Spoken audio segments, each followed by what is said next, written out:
പിതാവിൻ്റെയും പുത്രൻ്റെയും പരിശുദ്ധാത്മാവിൻ്റെയും നാമത്തിൽ ആമേൻ. എൻ്റെ പ്രിയപ്പെട്ടവരെ, ഇന്ന് ഫെബ്രുവരി 14 ശനിയാഴ്ച. അമ്മേ പരിശുദ്ധ അമ്മേ, അമ്മേ പരിശുദ്ധമേ, ദൈവമാതാവേ, കൃപാസനത്തിലൂടെ ഞങ്ങൾക്കും ഞങ്ങളുടെ ദേശത്തിനും അമ്മ മധ്യസ്ഥം തേടി തന്ന എല്ലാ അനുഗ്രഹങ്ങൾക്കും കൃപകൾക്കും ഞങ്ങളിപ്പോൾ ഹൃദയം നിറഞ്ഞ നന്ദി പറയുന്നു. അമ്മേ പരിശുദ്ധമേ, ദൈവമാതാവേ, 2004 ഡിസംബർ 7 ഉച്ചകഴിഞ്ഞ് 2:30 കൃപാസനത്തിൽ സംഭവിച്ച അമ്മയുടെ പ്രത്യക്ഷപ്പെടലിനെ കുറിച്ച് തിരുസഭയ്ക്ക് സമർപ്പിച്ചിരിക്കുന്ന പഠനരേഖകളുടെ മേൽ സഭാത്മകമായ പഠനം ആരംഭിക്കുവാൻ ഞങ്ങൾ പ്രാർത്ഥിക്കുന്നു. അമ്മേ പരിശുദ്ധമേ, ഭൂസ്വർലോകങ്ങളുടെ രാജ്ഞിയായ അങ്ങേയ്ക്ക് ഭൗമസംരക്ഷണത്തിനായി പ്രപഞ്ചപ്രകൃതിയെ തന്നെ തിരുസഭ പ്രതിഷ്ഠിക്കുവാൻ ഈ പ്രത്യക്ഷീകരണം വഴി ഇടയാക്കണമേ. പരിശുദ്ധമേ, ജപമാല മാതാവേ, സകല കൃപാസനം പ്രാർത്ഥനയോടും ചേർത്ത് ഞങ്ങളിപ്പോൾ പ്രാർത്ഥിക്കുന്ന ഈ കുടുംബത്തിന്റെ പ്രത്യേക നിയോഗം പറ മക്കളെ.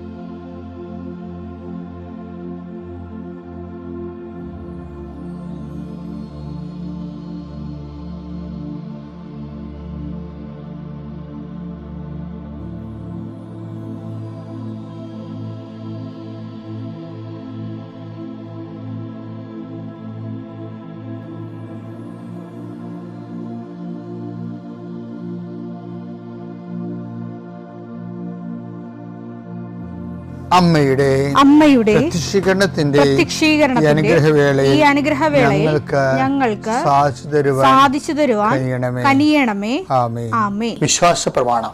സർവശക്തനായ പിതാവും ആകാശത്തിന്റെയും ഭൂമിയുടെയും സൃഷ്ടാവുമായ ദൈവത്തിൽ ഞാൻ വിശ്വസിക്കുന്നു. അവിടുത്തെ ഏകപുത്രനും ഞങ്ങളുടെ കർത്താവുമായ ഈശോ മിശിഹായിലും ഞാൻ വിശ്വസിക്കുന്നു. ഈ പുത്രൻ പരിശുദ്ധാത്മാവിനാൽ ഗർഭസ്ഥനായി കന്യകാമറിയത്തിൽ നിന്ന് പിറന്ന് പൊന്തിയോസ് പീലാത്തോസിന്റെ കാലത്ത് പീഡകൾ സഹിച്ച് കുരിശിൽ തറയ്ക്കപ്പെട്ട് മരിച്ച് അടക്കപ്പെട്ട് പാതാളങ്ങളിൽ ഇറങ്ങി മരിച്ചവരുടെ ഇടയിൽ നിന്ന് 3-ാം നാൾ ഉയർത്ത് സ്വർഗത്തിലേക്ക് എഴുന്നള്ളി സർവശക്തിയുള്ള പിതാവായ ദൈവത്തിന്റെ വലതുഭാഗത്തിരിക്കുന്നു. അവിടെ നിന്ന് ജീവിക്കുന്നവരെയും മരിച്ചവരെയും വിധിക്കുവാൻ വരുമെന്നും ഞാൻ വിശ്വസിക്കുന്നു. പരിശുദ്ധാത്മാവിലും ഞാൻ വിശ്വസിക്കുന്നു. വിശുദ്ധ കത്തോലിക്കാ സഭയിലും പുണ്യവാന്മാരുടെ ഐക്യത്തിലും പാപങ്ങളുടെ മോചനത്തിലും ശരീരത്തിന്റെ ഉയർപ്പിലും നിത്യമായ ജീവിതത്തിലും ഞാൻ വിശ്വസിക്കുന്നു. ആമേൻ. സ്വർഗ്ഗസ്ഥനായ ഞങ്ങളുടെ പിതാവേ, അങ്ങയുടെ നാമം പൂജിതമാകണമേ. അങ്ങയുടെ രാജ്യം വരണമേ. അങ്ങയുടെ തിരുമനസ് സ്വർഗത്തിലെ പോലെ ഭൂമിയിലും ആകണമേ. അന്നു വേണ്ടുന്ന ആഹാരം ഇന്ന് ഞങ്ങൾക്ക് തരണമേ. ഞങ്ങളോട് തെറ്റ് ചെയ്യുന്നവരോട് ഞങ്ങൾ ക്ഷമിക്കുന്നത് പോലെ ഞങ്ങളുടെ തെറ്റുകൾ ഞങ്ങളോടും ക്ഷമിക്കണമേ. ഞങ്ങളെ പ്രലോഭനത്തിൽ ഉൾപ്പെടുത്തരുതേ, തിന്മയിൽ ഞങ്ങൾ രക്ഷിക്കണമേ. ആമേൻ. നന്മ നിറഞ്ഞ മറിയമേ, സ്വസ്തി.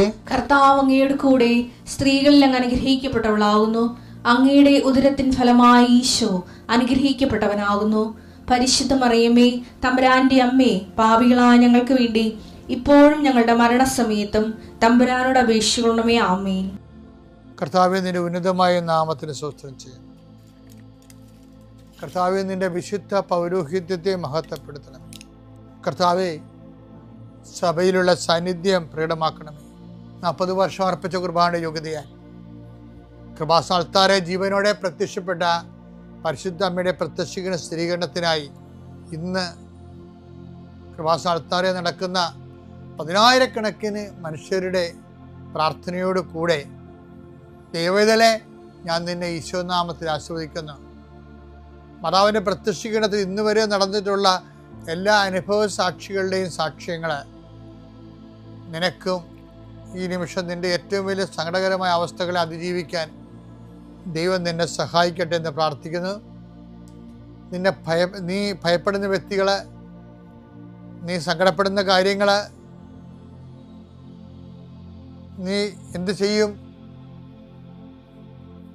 എങ്ങനെ അതിജീവിക്കും എന്ന് വേദനിക്കുന്ന വിഷയങ്ങൾ,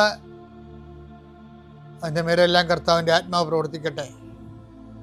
കർത്താവേ, ആശുപത്രി കഴിയുന്നവരെ, കർത്താവേ, ഓരോരോ ജീവിക്കാൻ വേണ്ടി ഓരോരോ ജോലിക്ക് പോകുന്നവരെ, ജോലി അന്വേഷിച്ച് പോകുന്നവരെ, ജോലി നഷ്ടപ്പെട്ടവരെ, വിസ പ്രോസസ്സിംഗ് ഇരിക്കുന്നവരെ, വിസ നഷ്ടപ്പെട്ടു പോയവരെ, പുതുക്കാൻ വേണ്ടി പരിശ്രമിക്കുന്നവരെ, നാട്ടിലെ ജോലിക്ക് ശ്രമിക്കുന്നവരെ, അതിൻ്റെ പരീക്ഷ എഴുതുന്നവരെ, അതിൻ്റെ പരീക്ഷ റിസൾട്ട് കാത്തിരിക്കുന്നവരെ, കർത്താവേ, പലതരത്തിലുള്ള ജപ്തി നടപടികൾ, പലതരത്തിലുള്ള കോടതി കേസുകൾ, പലതരത്തിലുള്ള ഒത്തുതീർപ്പ് ചർച്ചകൾ, എൻ്റെ കർത്താവിൻ്റെ ഉന്നതമായ നാമത്തിൽ ഈ പ്രാർത്ഥന കൂടുന്ന നിനക്ക് മാതാവിൻ്റെ പ്രത്യേക സാന്നിധ്യം ഞാൻ ഉറപ്പു തരികയും അമ്മ നിന്നെ സഹായിക്കുകയും ഈശോ നിന്നെ അനുഗ്രഹിക്കുകയും ചെയ്യട്ടെ. എൻ്റെ പ്രിയപ്പെട്ടവരെ, കഴിഞ്ഞ ദിവസങ്ങളിലൊക്കെ നമ്മൾ കണ്ടത് വിശ്വാസത്തിന് അതിൻ്റെ ഡിഗ്രി അനുസരിച്ചുകൊണ്ട്, ഇപ്പം കർത്താവ് പറഞ്ഞില്ലേ, ഞങ്ങളുടെ വിശ്വാസത്തെ വർദ്ധിപ്പിക്കണമെന്ന് പറഞ്ഞില്ലേ, വിശ്വാസത്തെ വർദ്ധിപ്പിക്കണമേ. അതുപോലെ കർത്താവിനോട് ശിഷ്യന്മാരെ നടത്തിയ ഒരു പ്രാർത്ഥനയാണത്. ലൂക്കാ 17:5. അപ്പോൾ അപ്പോസ്തലന്മാർ കർത്താവിനോട് പറഞ്ഞു, ഞങ്ങളുടെ വിശ്വാസം വർദ്ധിപ്പിക്കണമേ. കർത്താവിനോട് ഈ അപ്പോസ്തലന്മാർ 2 കാര്യം ചോദിച്ചിട്ടുള്ളേ. ഒന്നെന്താണ്? ഞങ്ങളെ പ്രാർത്ഥിക്കാൻ പഠിപ്പിക്കണമേ, അല്ലേ? പിന്നെന്താ? ഞങ്ങളുടെ വിശ്വാസം വർദ്ധിപ്പിക്കണമേ. ഇപ്പോൾ വിശ്വാസം വർദ്ധിപ്പിക്കണമേ എന്ന് ചോദിക്കുമ്പോൾ അപ്പോസ്തലന്മാർക്ക് മനസ്സിലായി, വിശ്വാസം നമ്മൾ കാണുന്ന പാരമ്പര്യ കേവല വിശ്വാസത്തെക്കാൾ ഉപരി അതിൻ്റെ ഓരോ ഘട്ടങ്ങളും വളർച്ചയിലേക്കാണത് പോയിക്കൊണ്ടിരിക്കണം എന്നറിയാം. അങ്ങനെയാണ് പറയുന്നത്, ഞങ്ങളുടെ വിശ്വാസം വർദ്ധിപ്പിക്കണമേ. അപ്പോൾ നമ്മൾ കഴിഞ്ഞ ദിവസം കണ്ടായിരുന്നു, പത്രോസാണ് അങ്ങനെ കർത്താവിനോട് ചോദിച്ചത്. ഇതിന് പത്രോസ് അവസാനം ആ വിശ്വാസത്തിൻ്റെ വർദ്ധിത രൂപങ്ങളെക്കുറിച്ച് വളരെ കുറഞ്ഞ കാലം കൊണ്ട് ശരിക്കും മനസ്സിലാക്കിയ ഒരാളാണ്. അതുകൊണ്ടാണ് നമ്മൾ കഴിഞ്ഞ ആഴ്ച കണ്ടത്. ഇതാണ് 2 പത്രോസിൻ്റെ 1:5 പറയുന്നത്, വിശ്വാസത്തെ സുഹൃതം കൊണ്ടും, സുഹൃതത്തെ ജ്ഞാനം കൊണ്ടും, ജ്ഞാനത്തെ ആത്മസംയമനം കൊണ്ടും, ആത്മസംയമനത്തെ ക്ഷമ കൊണ്ടും, ക്ഷമയെ സഹോദര സ്നേഹം കൊണ്ടും, സഹോദര സ്നേഹത്തെ ഉപവി കൊണ്ടും പൂർണ്ണമാക്കാൻ പറയും. അതാരാ പറഞ്ഞത്? വിശ്വാസം വർദ്ധിപ്പിക്കണമേ എന്ന് കർത്താവിനോട് പത്രോസ് പണ്ട് ചോദിച്ചു. ആ പത്രോസിൻ്റെ വിശ്വാസം പിന്നീട് വർദ്ധിച്ചിട്ട് പുതിയ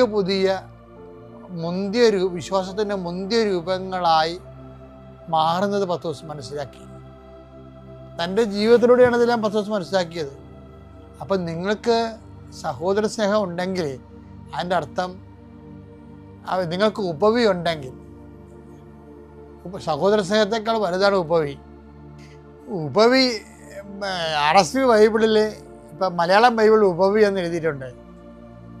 ഈ സ്ഥലത്ത് RSV ബൈബിളിൽ എഴുതിയിരിക്കുന്നത് ലവ് എന്ന് മാത്രമാണ്. പക്ഷെ യഥാർത്ഥത്തിൽ എന്താണത്? ഈ വിശ്വാസത്തിൻ്റെ അവസാന രൂപമാണത്. അത് ലവ് അല്ല ശരിക്കും പറഞ്ഞാൽ. ആ ലവിനേക്കാൾ ഉപരി അത് ലവ് പരസ്പര സഹോദര സ്നേഹം മുകളിലുണ്ടല്ലോ, പിന്നെ ലവ് എന്ന് പറയേണ്ട കാര്യമില്ല. ആ ലവ് എന്ന് പറയേണ്ട ശരിക്കും വന്നിരിക്കുന്നത് ഉപവിയാണ്. ഉപവിക്കൊരു പ്രശ്നമുണ്ട്. എന്താണ് ഈ ഉപവി അവസാനം പറയണത്? ഉപവിയാണ് വിശ്വാസത്തിൻ്റെ ലാസ്റ്റ് രൂപം. നമ്മൾ ഉപവിയുടെ മലയാളമൊക്കെ തിരക്കി കഴിഞ്ഞാൽ ദാനം, അങ്ങനെയൊക്കെയുള്ള സമർപ്പണം, സ്നേഹം എന്നൊക്കെ ഉള്ളു. ശരിക്കും പറഞ്ഞ ഉപവി ഫലത്തിൽ ബൈബിൾ ശാസ്ത്രപരമായിട്ട് ഉപവി എന്ന് പറഞ്ഞാൽ എന്താണത്?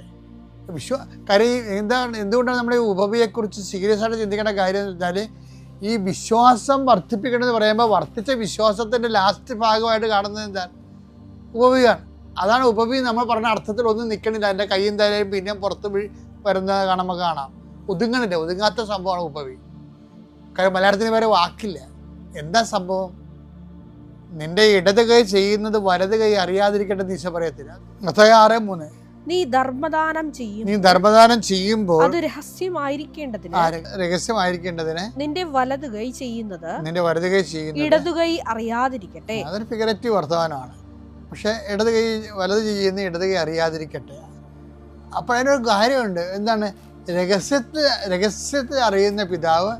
10:6-4 രഹസ്യങ്ങൾ അറിയുന്ന നിന്റെ പിതാവ് രഹസ്യങ്ങൾ അറിയുന്ന നിന്റെ പിതാവ് നിനക്ക് പ്രതിഫലം നൽകും. നിനക്ക് പ്രതിഫലം. ഉപവിയുടെ പ്രശ്നം എന്ന് പറയുന്നത് പ്രതിഫലം നാട്ടിൽ നിന്നോ വീട്ടിൽ നിന്നോ പേര്, സൽപ്പേര്, നല്ല പേര്, അല്ലെങ്കിൽ നമുക്ക് ആൾക്കാരുടെ സഹവർത്തിത്വം, മനുഷ്യനിൽ നിന്ന് വരുമാനങ്ങളൊന്നും ഇല്ലാത്ത സാധനമാണ് ഉപവി.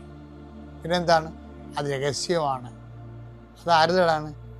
അതുകൊണ്ടാണ് ഈശോ പറയണത്, ഞാൻ രോഗിയായിരുന്നു, നിങ്ങൾ എന്നെ സന്ദർശിച്ചു. ഇപ്പോൾ രോഗികളെ നമ്മുടെ ബന്ധുക്കൾ രോഗിയായിരുന്നു, നമ്മുടെ അപ്പൻ, അമ്മ, ഭർത്താവ്, ഭാര്യ, കുഞ്ഞുങ്ങളെല്ലാം രോഗികളായിരുന്നു വന്നാലും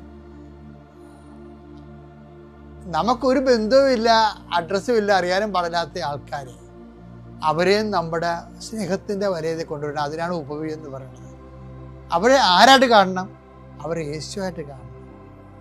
അതാണ് ഉപവി എന്ന് പറഞ്ഞാൽ അതിൻ്റെ രഹസ്യത്തിൽ അറിയുന്ന പിതാവ് നിനക്ക്.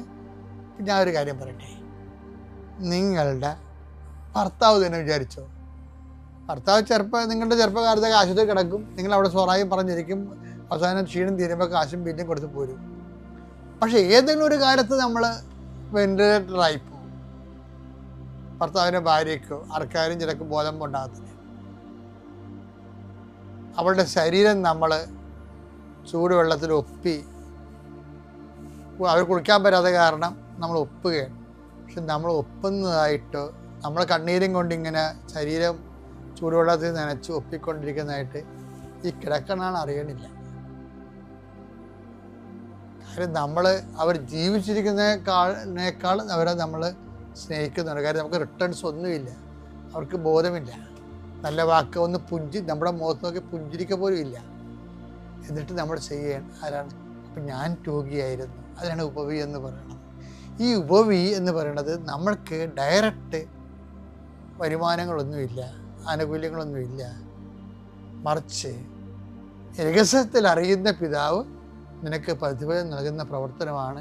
ശരിക്കും പറഞ്ഞാൽ 1:10-1:5-6 വരെയുള്ള അവസാനത്തിൽ വിശ്വാസത്തിൻ്റെ വർദ്ധിത രൂപങ്ങളിൽ പറയുന്ന ലാസ്റ്റ് പറയുന്ന ഉപവി എന്ന് പറയുന്നത് സ്നേഹമല്ലാതെ, സ്നേഹത്തിനേക്കാൾ വലുത് ഇങ്ങോട്ട് റിട്ടേൺസ് ഭൗതികമായിട്ട് ക്യാഷ് ആൻഡ് കൈൻഡ് ഇല്ലാതെ, ഒരു പുഞ്ചിരി പോലും ഇല്ലാതെ അതിനെ ക്രിസ്തുവായിട്ട് കണ്ടുകൊണ്ട് ക്രിസ്തുവിൽ നിന്ന് നിത്യതയെ കിട്ടുന്ന റീഫണ്ടിനെ ഉദ്ദേശിക്കുന്ന കാര്യങ്ങളാണ് ബൈബിളിൽ ഉപവി എന്ന് പറയുന്നത്.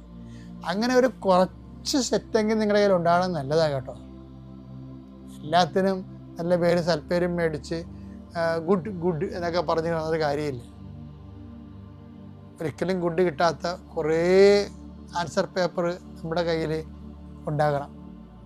നമ്മൾ ഇംഗ്ലീഷ് മീഡിയത്തിൽ കുഞ്ഞുങ്ങളെ കൊണ്ട് ചേർക്കുമ്പോൾ തന്നെ എനിക്ക് ഗുഡ് കിട്ടിയത് നമ്മൾ പിള്ളേരെ വരാൻ കണ്ടില്ലേ? ഒരു ഗുഡും കിട്ടാത്തൊരു കാലം ഉണ്ടാകും. ഒരു ജീവിതത്തിൻ്റെ പരീക്ഷാ പേപ്പറിൽ ഒറ്റ ഗുഡുമില്ലാത്ത ഒരു പരീക്ഷ പേപ്പറും കൊണ്ടായിരിക്കും നമ്മൾ കർത്താവിൻ്റെ അടുത്തേക്ക് പോകണത്. അതിന് ഉപവി എന്ന് പറയും.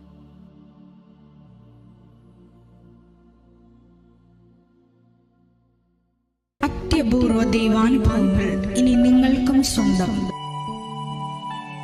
ഈ യൂട്യൂബ് ചാനൽ ഇതുവരെ സബ്സ്ക്രൈബ് ചെയ്തിട്ടില്ലെങ്കിൽ ഇപ്പോൾ തന്നെ സബ്സ്ക്രൈബ് ചെയ്യുക. ഈ വീഡിയോ ഇപ്പോൾ തന്നെ നിങ്ങളുടെ സുഹൃത്തുക്കൾക്ക് ഷെയർ ചെയ്തുകൊണ്ട് കർത്താവിൻ്റെ പ്രേക്ഷിതരാകുക.